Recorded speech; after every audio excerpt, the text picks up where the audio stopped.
मन आमिल सालिहन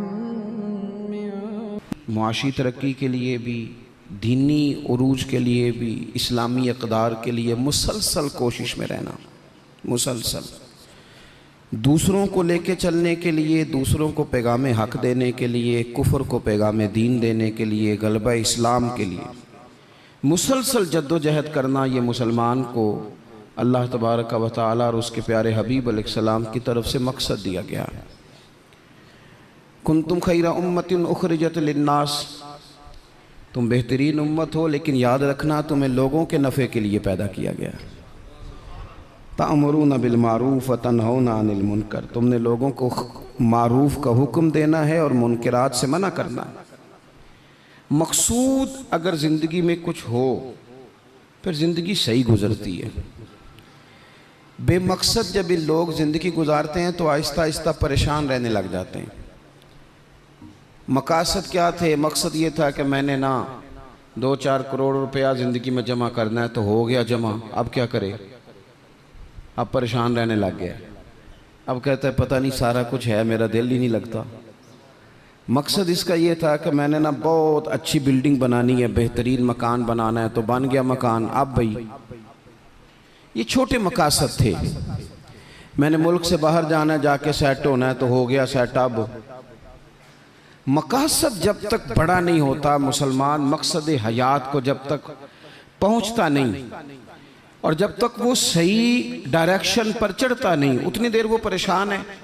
वो टामक टोनियाँ ज़रूर मारता है, वो वाली बीमारियां ढूंढ के ले आता है जो दरअसल उसकी बीमारियां हैं ही नहीं। वो ढूंढता चूँकि उन चीज़ों को है, फिर इलाज भी उन्हीं का करता रहता है। याद रखें, ज़िंदगी बामकसद बनाएं। मकसद क्या हो? निरी रोटी कमाना मकसद ना हो, रोटी कमाएं भी और लोगों को खिलाएं भी। आप अगर इसलिए माल बढ़ाएंगे कि मैं मालदार हो जाऊं, तो ये तो महमूद नहीं, ये प्यारा नहीं आपका ये नज़रिया। लेकिन अगर माल इसलिए कमाएं कि या अल्लाह पैसे देना, पर मुझे तरीक़ा भी हज़रत उस्मान गनी वाला देना, मुझे सलीका हज़रत अब्दुर्रहमान इब्ने औफ वाला देना। आप अगर मकासद के तहत ज़िंदगी गुजारेंगे तो बेचैन नहीं रहेंगे। अगर आपका कोई मकसद है, आप अगर सहाबाए किराम अलैहिम रिदवान की मुक़द्दस ज़िंदगियों को देखें तो कोई मकसद था, कुछ पीछे था जिसके लिए वो जद्दोजहद कर रहे थे। हज़रत मौला अली शेर खुदा करमल्लाहु ताला वजहुल करीम, एक बात करता हूँ, एक मिसाल देता हूँ। हज़रत अली शेर खुदा का शुमार बज़ाहिर अभी बच्चों में होता था जब कलमा पड़ा, और जब सारी बरादरी इकट्ठी थी और हुजूर ने फरमाया मैं अल्लाह का रसूल हूँ, कौन कौन मेरे साथ दीन की मदद करेगा, कौन मुश्किल वक्त में हिफाजत करेगा, तो सब चुप रहे। हज़रत अली उठ के खड़े हो गए, कहा या रसूल अल्लाह, मैं मुहाफिज भी बनूंगा और दीन का मददगार भी बनूंगा।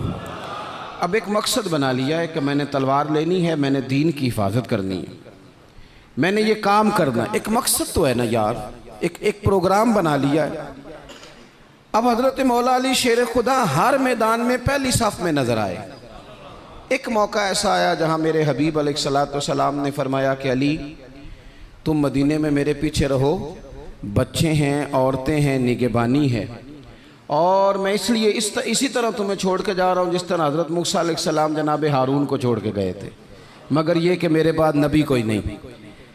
एक मौके पर सिर्फ छोड़ के गए, जिहाद पे साथ नहीं लेके गए, तो हज़रत अली रोने लगे। अल्लाह करे आपको समझ आए मेरी बात की। बच्चा हमारा भी रोता है, पर वो कहता है मैंने सैर के लिए जाना है।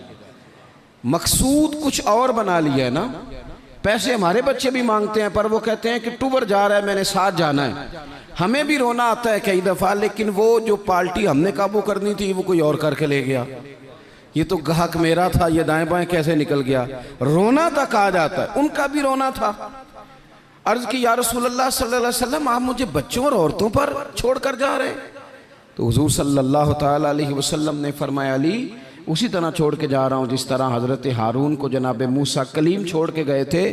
भाई एक मकसूद था कि मैंने मैदान में रहना है, एक इरादा किया था, एक प्रोग्राम बनाया था, फिर सारी ज़िंदगी वो मैदान में रहे। उनको जब खंजर लगा ना कूफे की जामे मस्जिद के करीब, तो बंदे को तकलीफ़ होती है तो वो हाय करता है, बेटे को आवाज़ देता है, नसीहतें लिखवाता है, लेकिन मौला अली को खंजर लगा तो क्या कहते हैं? कहते हैं फुज़्तु बिरब्बिल काबा। लो भाई लोगो, रब्बे काबा की कसम, आज मैं कामयाब हो गया हूँ। एक मकसूद बनाया था ना, आज मैं उस मकसूद तक पहुँच गया। यार कोई मकसद तो हो। लो सुनो बात, बुखारी में मौजूद है। एक खातून थी जो मस्जिद नबवी शरीफ में झाड़ू देती थी। मुश्किल काम है? चलें आप बताएं मुझे, मस्जिद के अंदर झाड़ू देना आसान है कि मस्जिद का सदर बनना आसान है? नहीं, सदर बनना ही सौखा दे, इसलिए कि सदर बन के करना कुछ नहीं, ना आर्डर ही जारी करना है, इल्ला माशाअल्लाह अच्छे लोगों की बात नहीं करता। इसलिए अच्छा, ज़्यादा अजर वाला काम तो ये ना कि अल्लाह का घर साफ किया जाए। मैंने तो उलमा से कई जगह कहा है कि इस ओहदे का ना आप कोई नाम बदल दें, इस सीट का निगरान कर दें, सरपरस्त कर दें, क्योंकि जब सदर आप कह देते हैं ना, तो सदर पाकिस्तान का सबसे बड़ा आइनी ओहदा है, और सदर अगर बाइख्तियार हो तो पहला काम असेंबलियाँ तोड़ने का करता है, तो फिर मुश्किल हो जाएगी। एक खातून मस्जिद नबवी शरीफ में झाड़ू देती थी। कोई मकसद तो है ना यार, यानी जुमे वाले दिन मैंने झाड़ू देना है, कोई मकसद तो है। मैंने यार अल्लाह के घर, अल्लाह का घर समझ के, कमेटी की मस्जिद समझ के नहीं, महल्ले की मस्जिद समझ के नहीं, रब का घर समझ के मैंने यार वो वाशरूम साफ करने हैं जिनके अंदर लोग गुजरते हैं और नमाज के लिए अपने आप को तैयार करके लोग वुजू से फारिग होकर के आते हैं। एक मकसूद है, एक इरादा कर लिया है, कोई प्रोग्राम तो हो, ऐसे मुहम्मल फजूल वक्त गुजरता जाए। यानी हमारे यहाँ ना कुछ लोग कहते हैं मैं बोर बड़ा होता हूँ। आपने नाराज़ नहीं होना, मैं सैकड़ों और हज़ारों लोगों को जानता हूँ जो उनसे पूछना क्या कर रहे हैं तो कहते हैं टाइम पास कर रहा हूँ। तो मैं कहता हूँ आपने टाइम को बिल्कुल फजूल समझ लिया है। क्या समझते हैं आप? ज़िंदगी के लम्हात इतने फारिग हैं, और नबी पाक सल्लल्लाहु अलैहि वसल्लम ने फरमाया दो नेमतें ऐसी हैं जिनके बारे में बहुत सारे लोग धोखे में। दो नेमतें, नेमतें का हुजूर ने, नेमतान, दो नेमतें ऐसी हैं जिसके बारे में लोग धोखे में पड़ गए, उन्हें समझ ही नहीं आई कि हमारे पास नेमत या रसूलल्लाह कौन सी? हुजूर ने फरमाया एक सेहत और एक फुर्सत, एक सेहत और एक फुर्सत। अल्लाह ने फारिग वक्त दिया था कि बहुत सारे कुरान पाक पढ़ सकता था, दरूद पाक पढ़ सकता था, कोई काम कर सकता था, लेकिन बस उस चौक में गुजर गया, उस गली में वक्त गुजर गया, फलाने की बातें करते वक्त गुजर गया, मेलों ठेलों में गुजर गया, शुगल मेलों में गुजर गया, कोई ठंडे इलाके की सैर में गुजर गया, जो बचा था वो मोबाइल पे गुजर गया। बीत गए औकात हमारे। कोई मकसूद है मेरे अजीज? मस्जिद में झाड़ू देती है खातून, बीमार हो गई लेकिन बामकसद जिंदगी गुजार रही थी ना। उसने किसी न किसी तरीके से अपने आप को मदीने वाले महबूब के दीन से जोड़ लिया था। झाड़ू देती थी मस्जिद में, बीमार हो गई। कुर्बान जाएं रसूल कायनात, यानी अल्लाह की रहमत कामिला, हुजूर खुद चल के तीमारदारी करने तशरीफ ले गए और फरमाया अगर ये इंतकाल कर जाए तो मुझे खबर ज़रूर करना। सहाबा फरमाते हैं रात का वक्त था, ठंड का मौसम था, और हुक्म भी ये था कि जब कोई इंतकाल कर जाए तो जल्दी तदफीन कर दो। हमने हुजूर को तकलीफ़ देना मुनासिब न समझा, गुस्ल कफन का बंदोबस्त हुआ, जनाजा पड़ा, दफन कर दिया। इसने कुछ किया है, इसने ना दीन के साथ कुछ ताल्लुक़ बनाया है। अल्लाह हमारा भी नाम झाड़ू देने वालों में लिख दे। कोई ताल्लुक़ तो इसने बनाया है ना, कहीं किसी कोने में जाके इसने रिश्ता दीन से जोड़ा है।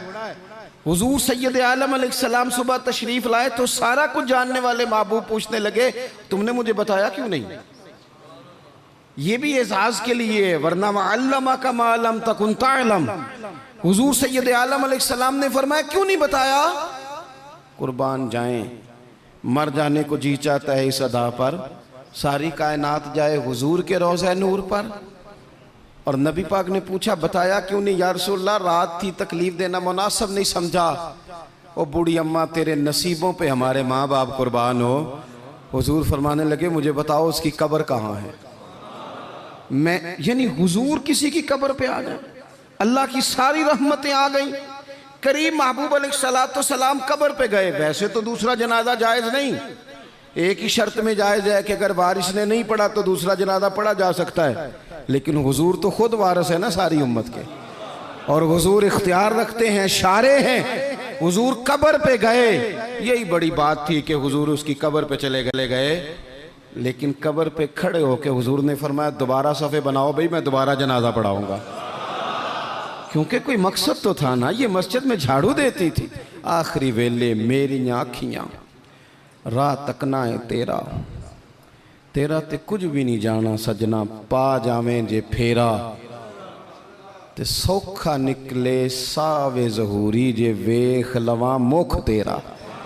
हुजूर तशरीफ ले आए, खुद तशरीफ ले आए और कब्र मुबारक पर खड़े होके दोबारा जनाजा पढ़ाए। नौजवानों, बड़ा वक्त ज़ाया हो गया, बड़ा। हमने ज़िंदगी में जो सबसे ज़्यादा चीज़ ज़ाया की है वो वक्त है। याद रखना, मुझे न बताना, किसी दोस्त को न बताना, लेकिन अपने आप से ज़रूर सवाल करना कि ज़िंदगी में हमें जितनी नाकामियाँ मिली हैं ना, उसकी असल वजह यह है कि हमने वक्त ज़ाया किया है, और बड़ा ज़ाया किया है। हम एक तो मकसद नहीं बना सके, दूसरा अपने वक्त को सही मैनेज नहीं कर सके। हम बड़ा कुछ कर सकते थे, अल्लाह तबारक व तआला ने सलाहियत दी थी, बहुत सारे काम हम अपने ज़िम्मे लेते तो कर जाते, लेकिन वक्त ज़ाया किया। इमाम बहकी ने हदीस लिखी है, मेरे रसूल पाक सल्लल्लाहु ताला अलैहि वसल्लम ने इरशाद फरमाया, जब सुबह दिन चढ़ता है ना तो दिन ऐलान करता है, वो दिन ऐलान करता है, कहता है मैं आज आया हूँ, आज के बाद नहीं आऊँगा, आज के बाद नहीं आऊँगा। कुछ करना है तो कर लो। आज जो दिन आया है ना, आज ये क़यामत तक दोबारा वापिस नहीं आएगा। कुछ कर लो। जिसने आज तिलावत नहीं की उसका ये दिन बगैर तिलावत के गुजर गया। मेरे अजीज, जिसने आज दरूद पाक नहीं ना पढ़ा, हुजूर को याद नहीं किया, उसका ये दिन गुजर गया बगैर दरूद पाक। जिसने आज सजदों की कसरत नहीं की, ये दिन बीत गया। दिन कहता है दोबारा नहीं आऊँगा। हज़रत उमर बिन अब्दुल अजीज़ रहमतुल्लाह अलैह से किसी ने कहा, हुजूर ये काम रहने दें, कल कर लेंगे। तो आप फरमाने लगे, अगर ये काम कल करूँगा तो जो काम कल करने वो कब करूँगा? ये कल पे डाल दूंगा तो जो काम कल करने वो फिर कब करूँगा? वो कल वाला दिन भी फिर इसी तरह गुजर जाएगा। 39 साल उम्र पाई हज़रत उमर बिन अब्दुल अजीज़ ने। कितनी? हल्का सा बोलिएगा। 1 कम 40, 1 कम 39 साल उम्र। पिछले बादशाह जालिम थे, ये उनके जुल्म बिद हो गए।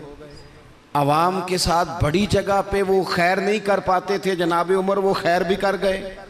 हज़रत उमर बिन अब्दुल अजीज़ रहमतुल्लाह अलैह सारा हुकूमत का नक्शा भी बदल गए। ये 20 कुरान भी पढ़ गए और करोड़ों दफ़ा मदीने वाले पे दुरूद व सलाम भी भेज के चले गए। उम्र 39 साल पाई, उम्र 39 साल पाई। बीत गया हमारा वक्त। पीछे पलट के देखते हैं तो बड़ा कुछ ज़ाया कर आए। मज़ीद ना करना, मज़ीद ना करना। अपने अगर हम चाहते हैं मुआशरा इस्लाह पजीर हो तो एक तो बामकसद, दूसरा वक्त बिल्कुल किसी मौके पे ज़ाया नहीं करें, किसी मौके। इमाम शाफ़ी रहमतुल्लाह अलैह फरमाया करते थे, मैंने सूफिया से एक बात सीखी है जिसने मुझे बड़ा नफ़ा दिया है।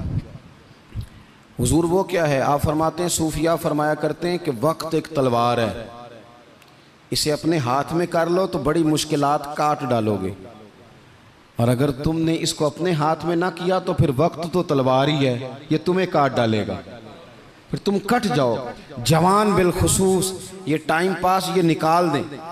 मिजाज बन गया है हमारा शुगल मेले का। गप्पे घंटों भी हों तो वक्त का पता नहीं चलता। शुगल मेले का, मैं आपको पता है हम गुलाम हैं औलिया के, हम सूफिया के नज़रियात को कुरान और सुन्नत की तर्जुमानी समझते हैं। लेकिन ये कि आपने नहीं देखा होगा कि 20 लोग इकट्ठे होकर किसी जगह एक गली से निकले हों, कोई पूछे किधर जा रहे हो तो कहें हम जुमा पढ़ने जा रहे हैं मस्जिद में। 20-20 होके नहीं निकलते। लेकिन अगर ठंडे इलाके में सैर करने जाना हो तो 20 की बस भर जाती है कि नहीं? अगर कहीं फलानी जगह मेला लगा हुआ है तो फिर 2-3 गलियों से बसें भर जाती हैं कि नहीं? मैं अक्सर कहता हूँ कि आपने शुगल मेला बना लिया है मज़ारात को। शुगल मेला, सारे रास्ते में नमाज नहीं पढ़ी। क्या मिजाज, वक्त को ज़ाया कर रहे हैं और बड़ा ज़्यादा कर रहे हैं, और ये पलट कर हाथ नहीं आएगा।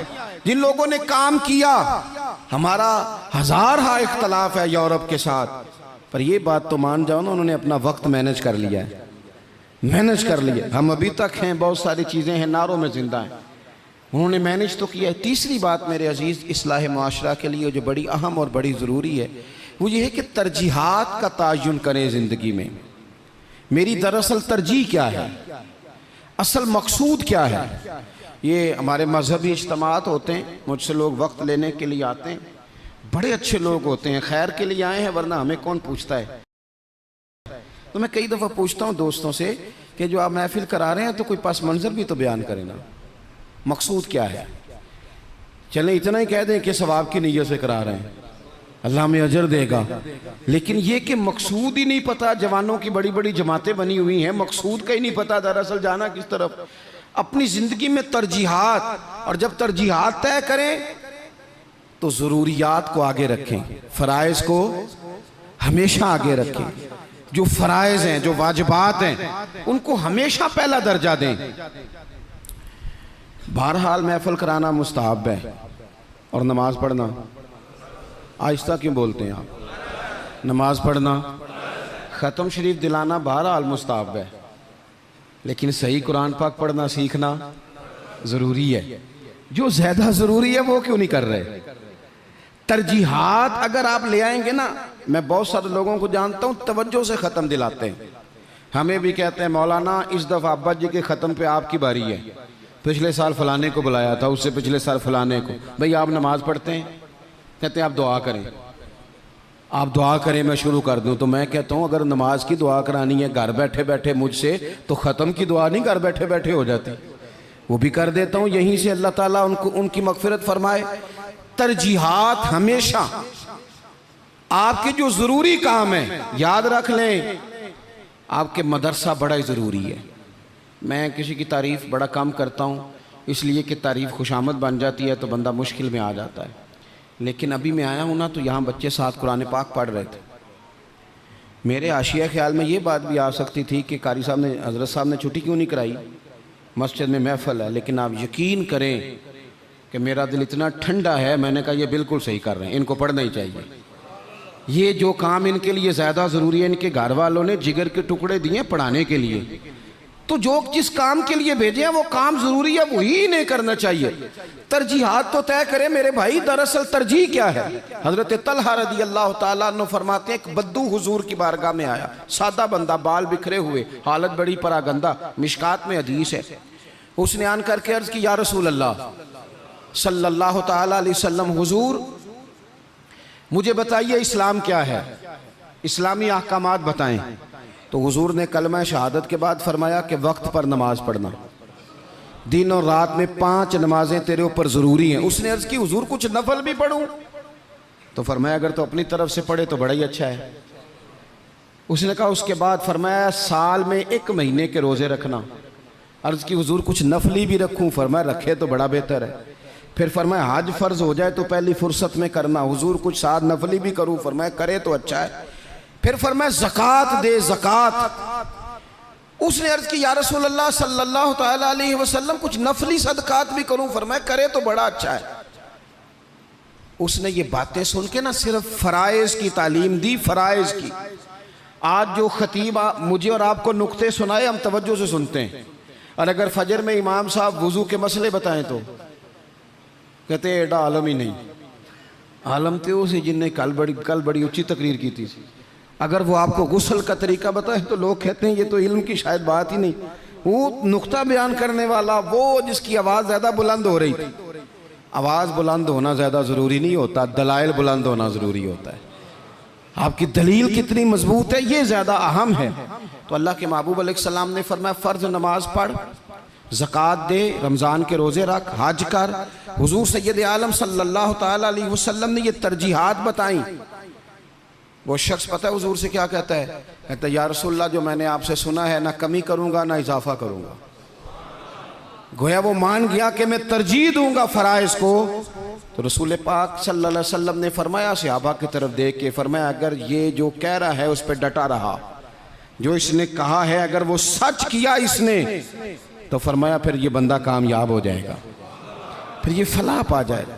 आप तरजीह हमेशा अहम काम को दें। मैं जो बात करने लगा हूं मेरे उलमा उसकी जिम्मेदारी लेंगे। आपसे ये नहीं पूछा जाएगा कि आपने मज़ार पे चादरें कितनी डाली हैं, ये ज़रूर पूछा जाएगा कि माँ बाप की खिदमत की कि नहीं की। तो जो तरजीह है, मज़ार पे चादर ज़रूर डालें, मना नहीं, पर यह कि वहाँ वक्त पे जाना, वहाँ ड्यूटी ठीक करना और अम्मा अब्बा घर में परेशान हो। रसूल कायनात सल्लल्लाहु अलैहि वसल्लम की खिदमत में एक सहाबी हाजिर हुए, अर्ज़ की या रसूल अल्लाह सल्लल्लाहु तआला अलैहि वसल्लम, मैं एक मसला दरियाफ्त करने आया। मेरे दोस्तों पता हमें क्या हुआ है, हमने ना बाहर वक्त बहुत ज़्यादा दिया है, और जो हमारे घर के अंदर हमारी जिम्मेदारियां थी ना, हमारे बच्चे, हमारी बीवी, हमारे बहन भाई, उन जिम्मेदारियों से ना हमने जान छुड़ाई है। इल्ला माशाल्लाह कुछ लोगों ने बच्चे को चार्ज किया, बच्चा तंग कर रहा है, लगा दो गेम मोबाइल पे, चलो हमारी जान छूटी, वो जाने उसका काम जाने। आप अगर 10-15 मिनट बच्चे को देते, वो आपसे खेलता, वो मानूस होता। आप कहते मैं बड़ा मसरूफ़ हूँ, और भाई तो इतना मसरूफ़ तो नहीं जितने मदीने वाले महबूब मसरूफ़ हैं। लेकिन रसूल पाक के तो कंधों पे इमाम हसन चढ़ के सवारी किया करते थे, हुजूर की तो गोद में इमाम हुसैन खेला करते थे। हज़रत अबू हुरैरा कहते हैं मैंने देखा है कि हुजूर ने उनके बाजू थामे, उन्होंने पैर पहले हुजूर के मुकद्दस कदमों पे रखे, फिर उन्होंने अपने कदम मुबारक हुजूर की मुबारक पिंडलियों पे रखे, फिर टखनों पे रखे, फिर पेट पे रखे, फिर हुजूर की ज़ुबान चूसनी शुरू कर दी। तू क्यों वक्त नहीं दे रहा अपने बच्चों को? क्यों नहीं हम वक्त दे पाते अपने नवासों को, नवासियों को, पोतों और पोतियों को? वो जो हमारे लिए ज़रूरी था, वो हमसे मानूस होने की बजाय किसी बदअकीदा से जाके मानूस हो जाते हैं। पता तब चलता है जब सारा अकीदा बिगड़ जाता है। अपने घर के अंदर जो जिम्मेदारियां, उनको तरजीह दें। हुजूर सैयद आलम अलैहिस्सलाम ने फरमाया खैरुकुम लिअहलिही व अना खैरुकुम लिअहलिही, फरमाया तुम में बेहतर वो है जो अपने घर वालों के लिए बेहतर है। व अना खैरुकुम लिअहलिही, और जाके पूछ लो मैं तुम सबसे बढ़ के अपने घर वालों के साथ खैर करने वाला। तरजीह दें। एक सहाबी आए, अर्ज़ करते हैं या रसूल अल्लाह सल्लल्लाहु अलैहि वसल्लम, मेरी बीवी पे हज फ़र्ज़ है, वो हज करने जा रही है, ये सियासता में हदीस मौजूद है, और मेरा नाम एक गज़वे में लिख दिया गया है, मैं जिहाद के लिए जा रहा हूँ, नाम मैंने लिखवा लिया है, हुक्म मेरे लिए क्या है? मेरी बातों की समझ आ रही है आप हजरात को? मेरी बीवी हज के लिए जा रही है, वो साहिब इस्तात होगी, जाहिर है उसके पास माल होगा, वो जा रही है, उसको जाना है, वो तैयार है, और मेरा नाम गज़वे में लिखा है, तो हुक्म क्या है? देर नहीं लगाई रसूल पाक ने, हुजूर फरमाने लगे तो अपना नाम गज़वे वाली लिस्ट से कटा, जिहाद पे ना जा, बल्कि तुम महरम बनकर अपनी बीवी के साथ हज करने जा। वो तेरी जिम्मेदारी है, वो तेरे अलावा कौन महरम बनेगा उसका? तो जो तेरी ड्यूटी का काम है उसे तो करना, तरजीही बुनियादों पर काम को करें। 4 बातें हो गई, एक बात आखिर में 5वीं। हम ना बहुत सारी चीज़ों की इस्लाह करते हैं, लफ्ज़ भी कई दफ़ा तराश लेते हैं, जुमले भी बड़े अच्छे तरतीब दे लेते हैं, लेकिन आहिस्ता आहिस्ता ना हमारे लहजे सख्त हो गए। सारी तवज्जो लफ्ज़ों पे ना दें, कुछ लहजों पर भी दें। लहजा जो होता है ना इंसान का, लहजा, यानी बेटे को आवाज़ दी, अब्बा जी ने कहा बेटा, उसने कहा जी अब्बा जी क्या मसला, हुक्म करें, अभी तो मैं गया था। इसमें जुमला गुस्ताखी वाला कोई भी नहीं, पर लहजा गुस्ताखी वाला है। अब्बा जी क्या हुक्म है? कोई गुस्ताखी है इस लफ्ज़ में? अभी तो मैं यहाँ से गया हूँ, कोई गुस्ताखी है? लेकिन उसका जो लहजा है ना, चले मैं आसान करता हूँ, आपकी समझ में बात आएगी। कुरान पाक में हज़रत लुकमान अपने साहिबजादे से बातें करते हैं, और वो सूरह लुकमान की बिल्कुल इब्तदा में वो आयात मौजूद हैं। तो हज़रत लुकमान ने ना अपने बेटे को जो नसीहतें की, एक नसीहत ये भी की थी, कहा वला तुसग़िर खद्दक लिन्नास, बेटा लोगों से रुखसार टेढ़ा करके बात ना करना, मुंह टेढ़ा करके तुरशरुई के साथ बात ना करना। तुरशरुई, वो बूढ़ा ससुर बूढ़ी सास बहू से कहती है पुत्र रोटी लाना, तो रोटी लाई है तो उसने जोर से बर्तन पटका है जमीन पे, पानी डाला है तो जोर से रखा है, दरवाजा तलखी से बंद किया, बूढ़े थे बेचारे, बीमार थे, परेशान हो गए। शाम को बेटा आया तो रो पड़े। कहा पुत्र तेरी बीवी बड़ा परेशान करती है। तो उसने कहा अपनी बीवी से इधर आना। तो बीवी जवाब में पता क्या कहती है, तवज्जो है मेरी बात पर। वो कहती है अब्बा जी ने पूछो मैं आख्या की है। आख्या वाकई कुछ नहीं सुन। अगर वो लफ्ज बताना चाहे तो लफ्ज वाकई कोई उसने कहा ही नहीं, तो बताए कहां से। उसने वाकई कुछ नहीं कहा। अब्बा जी से पूछे मैंने, कहा क्या। अम्मा जी से पूछे मैंने, तो क्या बताए अब्बा जी। गिलास बोलेगा कि इसने तलखी से मुझे फेंका था, कि दरवाजा बोलेगा। अब वो जो तलखी है ना, वो रवैये की है। हमारा ना सिर्फ मसला, मैंने कुरान मजीद पढ़ा है कि जनाब लुकमान ने अपने बेटे से कहा पुत्र रुखसार टेढ़ा करके लोगों से बात, थोड़ा सा रवैया तो ठीक हो ना।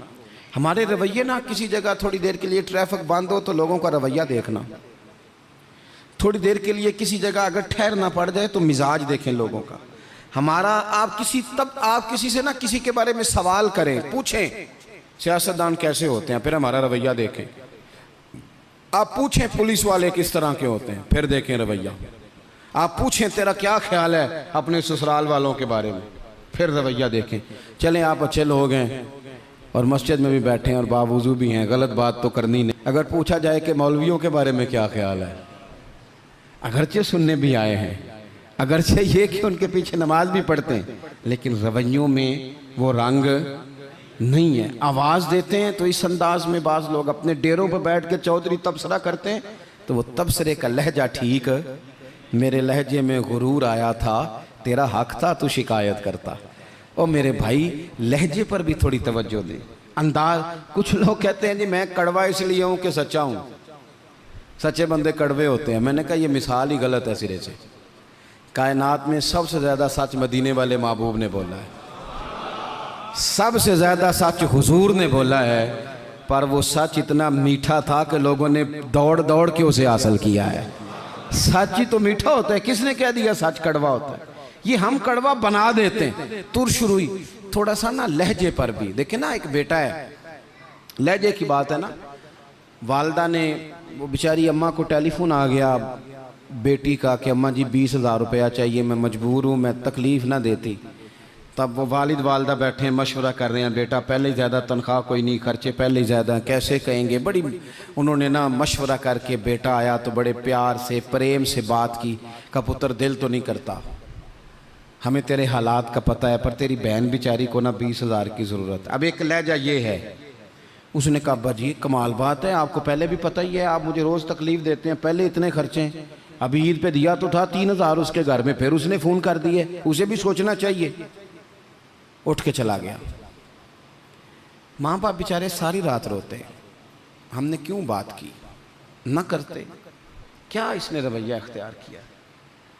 एक रवैया ये है, एक रवैया ये है कि अब्बा जी और अम्मा जी ने बड़े चुन के जुमले का, बेटा हमें तेरे वसाइल का भी पता है, मसाइल का भी पता है, दिल नहीं करता, पर तेरी बहन किससे बात करे, गरीब है, उसने कह दिया है, मजबूरी है, उसे को 10-20 हज़ार चाहिए। तो बेटा उठ के करीब आ गया, उसने अम्मा का हाथ पकड़ के सीने पे रखा, बाप का हाथ चूमा। उसने कहा अब्बा जी आप झिझक झिझक के बात क्यों करते हैं, 20,000 की क्या बात हुई, मेरी जान भी हाज़िर है। गरीबी और बात है, मजबूरी और बात है, पर आप हुक्म किया करें, मैं गुलाम हूँ आपका, आप झिझक के मेरे साथ भी झिझकेंगे, आप खुल के बात करें, आपको फ़ोन कर देना चाहिए, मैं उधार पकड़ूं, कुछ करूं, आप जो करेंगे। रोएगा उसका अब्बा भी सारी रात ही, रोएगी इसकी अम्मा भी सारी रात ही, पर दुआएं मांगती रोएगी। अब्बा दुआएं मांगता रोएगा कि या अल्लाह इस तरह की औलाद सबको अता फरमा। रोएगा। रवैये, लहजे, अंदाज, गुफ्तगू, इसमें तब्दीली की ज़रूरत है, इसमें तब्दीली की ज़रूरत है। हज़रत जाबिर इब्न अब्दुल्लाह रदी अल्लाह ताला अन्हु रवायत करते हैं, एक सहाबी फरमाते हैं हुज़ूर पहले दिन मदीने तशरीफ़ लाए हिजरत करके, मैं ज़ियारत के लिए गया तो मैंने मुस्कुराते देखा। बड़े बड़े वक्त आए ना, इनमें बदर भी आया, ओहद भी आया, ओहद में शहादतें भी हुई, इन मौक़े में बड़ा कुछ आया, लेकिन मैंने हुजूर को 10 साल ज़ियारत करता रहा, जब भी मिला हूँ मुस्कुराते मिला हूँ। और मैं हुजूर के विसाले ज़ाहिरी से कुछ दिन पहले भी ज़ियारत करने गया तो मदीने वाले को मुस्कुराते ही देखा है। तलखी बड़ी है रवैये में, तलखी बड़ी है मिजाजों में। तो फिर अपनी बात सारी दोहराता हूँ। सबसे पहले तो ज़िंदगी बामकसद करें, बेमकसद ना बनाएं, वरना आप बिला वजह के परेशान रहेंगे। दूसरी बात ये कि उस बामकसद ज़िंदगी में फिर वक्त एक लम्हा भी ज़ाया ना करें। अपने सारे मामलात को तरतीब दें, उठना कितने बजे है, खाना कितने बजे। और बड़ी ज़िम्मेदारी से कह रहा हूँ, 2 दिन आपको फजर के दिन मुश्किल से उठना है। किसी के उठाए उठेंगे 2 या 3 दिन, या अलार्म आपको उठाएगा। तीसरे दिन इंशाअल्लाह ताला आपका दिमाग खुद ब खुद जाग जाएगा। अल्लाह ने मिजाज इस तरह का बनाया इंसान का, तो वक्त नहीं ज़ाया करना। तीसरी बात यह कि तरजीहात का तयन करना है। तरजीहात का, जो फ़राइज़ हैं वो बहरहाल पहले हैं, जो वाजिबात हैं वो बहरहाल पहले हैं, जो हुकूकुल इबाद हैं वो बहरहाल। हज़रत अब्दुल्लाह इब्न अब्बास रज़ी अल्लाह तआला अन्हु मस्जिद में इतिकाफ़ बैठे हुए थे, तो एक बंदा आके मस्जिद में बड़ा परेशान होकर बैठ गया। तो फरमाया, ओ भाई क्या हुआ? कहने लगा, हुज़ूर बड़ा परेशान हूँ, एक बंदे का कर्ज देना है और मजबूर हूँ, दे नहीं पा रहा। आप फरमाने लगे, मैं तेरे लिए कोई बात करूँ तो तेरा काम बनता है? उसने कहा, हुज़ूर अगर कर दें तो बड़ी बात है। इतिकाफ़ बैठे थे, जूते पहने मस्जिद से बाहर निकल आए। वो बंदा कहने लगा, हुज़ूर रुके रुके, शायद आपको याद नहीं रहा, आप इतिकाफ़ में हैं। तो हज़रत अब्दुल्ला इब्न अब्बास रो पड़े और हुज़ूर की कब्र नूर की जानिब इशारा करके कहने लगे, ज़्यादा अरसा नहीं गुजरा, मैंने मदीने वाले हबीब से सुना है कि जो किसी भाई की एक मुश्किल हल कर दे, अल्लाह 10 एतिकाफ़ से ज़्यादा सवाब अता फरमाएगा। तो जो वक्त तरजीह तय करने का था मैंने तय कर लिया। इस वक्त तरजीह तुझे मुश्किल से निकालना। हुकूकुल इबाद अगर तरजीह है तो उसे तय करें, फ़राइज़ तरजीह है तो उसे तय करें, और अपने रवैयों को अच्छा रखें। सब्र बड़ा हुसन है, सब्र में बड़ा कुछ पिन्हा हो जाएगा। बेसब्र आदमी चंद कदम भी नहीं चल सकेगा, थक जाएगा। ये चीज़ें ज़िंदगी में पैदा करें। उम्मीद है हमारी इस्लाह बड़ी करीब आ जाएगी। उम्मीद है कि बड़ी जल्दी हम उस रास्ते चले जाएंगे जो अल्लाह रसूल के कुर्ब की जानिब बढ़ता है। अल्लाह तबारक व तआला समझने की, अमल करने की, दीन की तरफ लौट आने की तौफीक अता फरमाए। आखिर दावा यानी अल्हम्दुलिल्लाह रब्बिल आलमीन। दुआ कर दें। अल्लाहुम्मा सल्लि अला सय्यदिना व मौलाना मुहम्मदिन मअदनिल जूद वल करम व आलिहि व बारिक व सल्लिम। अल्लाह हमारी हाज़िरी को कबूलियत का शर्फ अता फरमा। जिन दोस्तों ने एहतमाम किया है उनकी कोशिश को, काविश को कबूल फरमा। ऐ कायनात के मालिक, हमारे गुनाह माफ़ फरमा, हमारी गलतियों से दरगुज़र फरमा, हमें नफ़े वाला इल्म अता फरमा, इखलास वाला अमल नसीब फरमा। ऐ अल्लाह, नेकी के रास्ते पे चलना हमारे लिए आसान बना दे। गुनाह और बदी से कल्बी नफ़रत अता फरमा दे। बीमारों को शिफा दे दे, मकरूज़ों को कर्ज़ों से रिहा कर दे, तंग दस्तों को वुस्अत रिज़्क़ दे दे। जो बेघर हैं उन्हें अपनी छत दे दे, जो बे औलाद हैं उन्हें साहिब औलाद कर दे। औलाद वालों की औलाद को फरमा बरदार बना दे। हमारा ख़ात्मा बिल खैर फरमा, हमारा ख़ात्मा बिल ईमान फरमा। पर्दा पोशी नसीब फरमा, पर्दा पोशी नसीब